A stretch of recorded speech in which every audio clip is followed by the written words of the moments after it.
o que eu acho interessante a gente pensar, eu só falo isso, que às vezes a gente fala muito sobre diálogo constitucional, diálogo institucional, tem muita gente que escreve sobre isso, às vezes os próprios ministros supremos, em certos contextos diferentes, falam sobre isso, enaltecem a possibilidade de diálogo entre as instituições, dizem que estão abertos a isso, mas o diálogo institucional, às vezes, ele não funciona de maneira bonitinha, não. Ele funciona desse jeito, em conflito, com as pessoas querendo defender suas prerrogativas, estando mais ou menos razoável, com o caso sendo menor ou pior.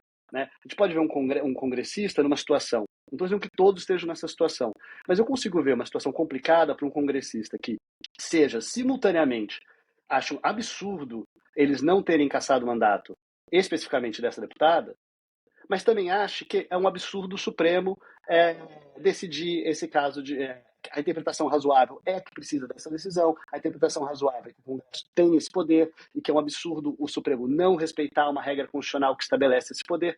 É possível você imaginar um deputado de boa-fé que está exatamente nessa situação. Para a gente também não ficar numa situação, parece que a gente tem que ser ou concordar totalmente com o Alexandre de Moraes e com o Supremo, ou a gente tem que defender uma deputada que participou e foi condenada por sua participação em crimes contra a democracia. Né? Não é, às vezes, o caso em que uma prerrogativa é discutida não é um caso bom.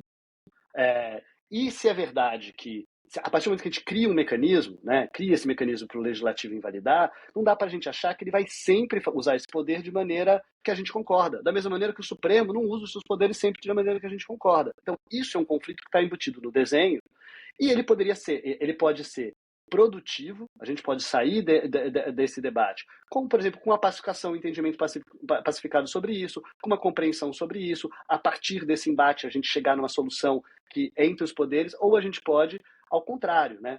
Olhar para essa situação e encarar isso como sendo simplesmente um conflito em que todo mundo está de má fé, em que ninguém tem nenhum interesse, nenhuma legitimidade no seu debate, e que, na verdade, uma instituição tem que ganhar e a outra tem que perder. E eu acho que isso é muito ruim, a gente tentar pensar a nossa Constituição e o nosso sistema dessa maneira. Eu não acho que a gente vai chegar muito longe pensando isso dessa maneira também.